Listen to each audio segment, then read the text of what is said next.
When I was in college, I got super wrapped up into drugs, alcohol, and girls, and I would still go to church here and there, but I wasn't living a holy life in any way. And even as I transitioned into the Army, my first couple years, I wouldn't say completely fell away from the church, but wasn't actively pursuing Jesus. I wasn't trying to obey his word. Things kind of changed when I went on that deployment, and I actually made an active effort to read his word daily. That's when I started to feel the conviction, okay, you can't continue to go to church, read the Bible, and say you're a follower of Christ if you're not going to obey his word, and quit drinking, quit doing drugs, and try to live a holy life. So my name is Matthew Washi. I'm from Wichita, Kansas. I grew up with New Life Covenant Church. My friend Andy Womack, actually, he got me linked into this interview. But grew up there, played sports, went on to join the military after playing college football back home there in Wichita. I was always involved in church, and I was always encouraged by my family to go and stay in church. But it wasn't until I really left for the military that I actually had to seek Jesus out and figure out who he really was, and who he was in my life. I never felt like my faith was actually my own until I had to go out on my own and make it my own. And I would say really the last 6 months after some time in the military and being on my own, that's when my relationship with Jesus has actually become real, I would say. Very cool. And as you followed Jesus, what was or has been an area in your life where you felt like he was calling you maybe into greater intimacy and obedience or lordship over your life? I would say personal time devoted to actually reading his word, studying the word, applying it to my life. As I grew up in church, I found I was always hearing the word, but I wasn't actively seeking it out. I wasn't actually following what Jesus says to do in my day-to-day life. It wasn't until recently on a deployment to Iraq where I was kind of in this period of isolation for 3 to 4 months, where I had to really actually dive into the Word and hear God's voice more clearly. And he was definitely drawing it out of me, identifying all the sin in my life that was keeping me from having greater relationship with him, until I was actually willing to buy in and remove those things from my life. I never felt like I could, follow him as intimately as I knew I should have been growing up in church. Mm-hmm. And what were some of the things that he was maybe inviting you into obedience in, or were some of those sins that you mentioned that he was calling you out of? When I was in college, I got super wrapped up into drugs, alcohol, and girls, and I would still go to church here and there, but I wasn't living a holy life in any way. And even as I transitioned into the Army, my first couple years, I wouldn't say completely fell away from the church, but wasn't actively pursuing Jesus. I wasn't trying to obey his word. Things kind of changed when I went on that deployment, and I actually made an active effort to read his word daily. That's when I started to feel the conviction, okay, you can't continue to go to church, read the Bible, and say you're a follower of Christ if you're not going to obey his word, and quit drinking, quit doing drugs, and try to live a holy life. Mm-hmm. And what challenges or struggles did you run into as you kind of walked through this experience, and as he guided you through this process and invited you not only to walk in obedience to what he was calling you to and what you were reading in his word, but also this greater intimacy that he seemed to have been inviting you into?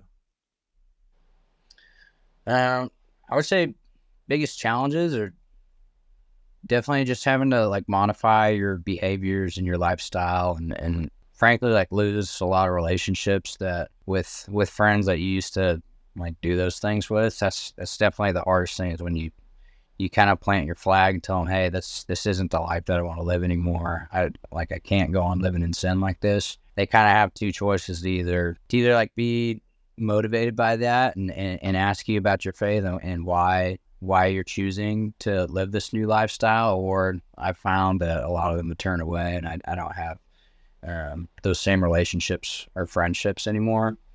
But on the flip side of that, I would say that the relationships that I do have with other fellow believers in the workplace, and my church back home, those have improved significantly. I haven't felt like the shame or guilt where I can't reach out to these people and talk to them. I'm more excited to talk to them about what God's doing in my life.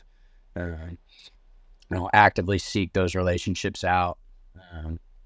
And that's not to say that, I don't have any relationship with those friends from my past lifestyle, but the door is always open to them, especially if they want to talk about Jesus Christ and what he can do in their life.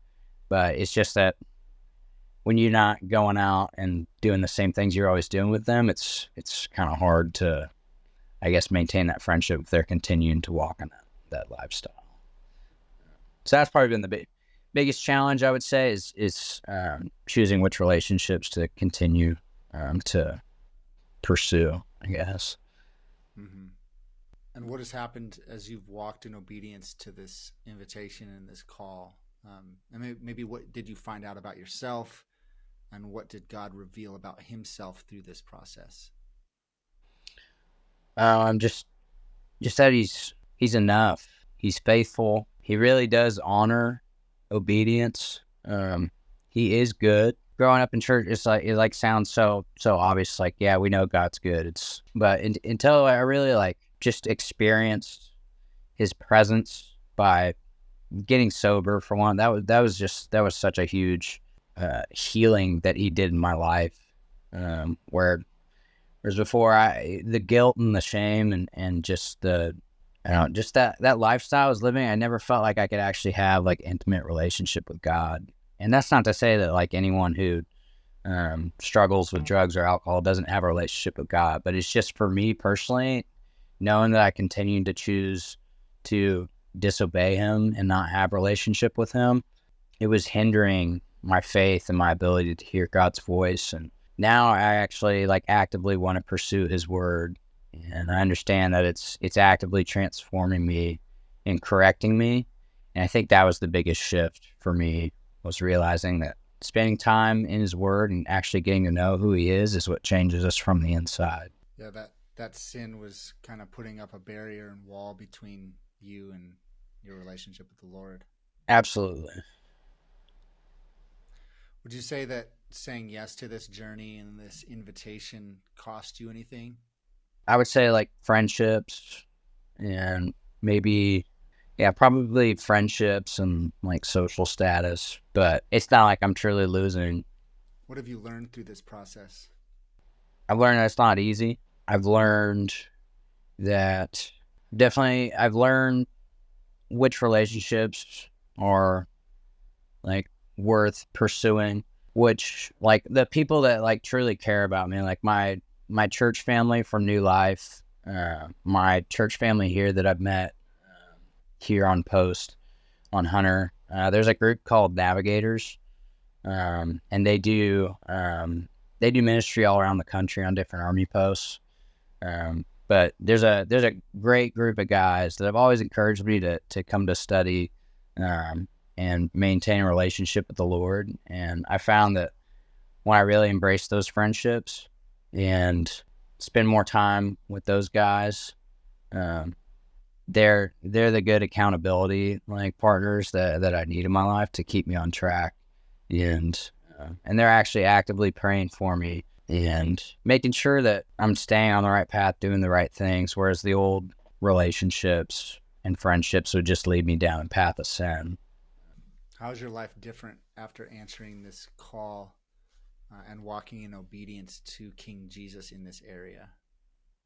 The priorities for what's important in my life have changed, and actually pursuing a relationship with Jesus is, I would say, it's completely transformed like what I see as valuable. Before it was all selfish ambition and just thinking me.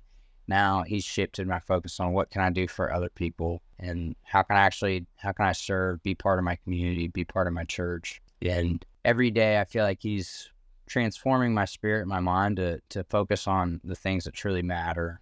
Whereas I used to just have completely selfish ambitions and only care about like my career and my concerns and passions.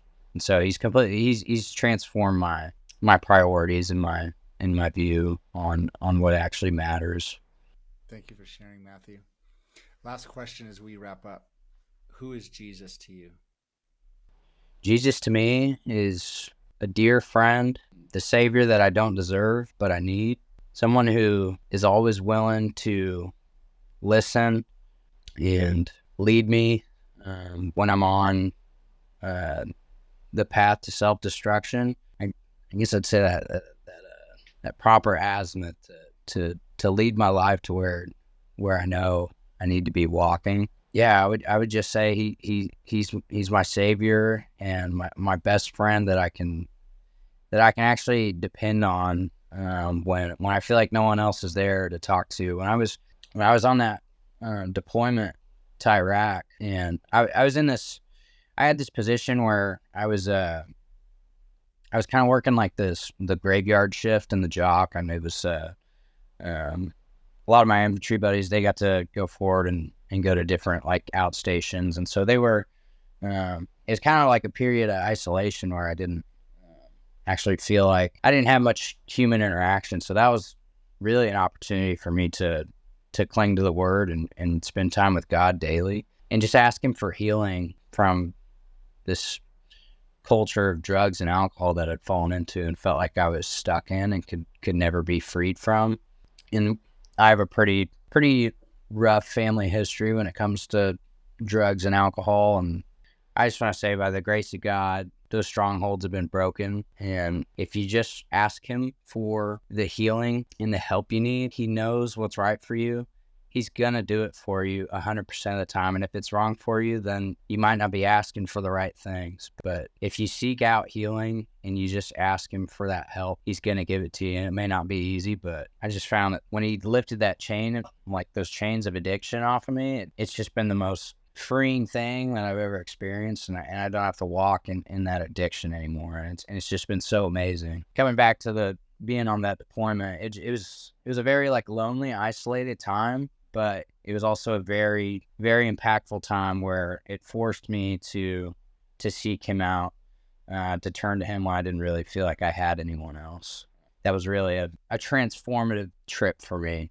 And I forgot to mention that as I was like starting to get in the word more and actually seek relationship with him, my chaplain kind of came out like right at that same period of time where I was starting to have these like deep, intimate talks with the Lord. It was amazing that I know it wasn't coincidence, but it was just, he couldn't have came at a more perfect time where I felt like I needed someone to share with and walk through these things with. And he just really helped develop my faith. And he was such an amazing like person to have in my life when I felt like I didn't have those people that I grew up with in New Life Covenant and maybe took for granted. He really stepped in and helped continue me forward on this new path, and it's been amazing. My life's been changed forever. I really appreciate the opportunity to share it, and it really has been an amazing journey. So, well, thank you for sharing your story. yeah, absolutely.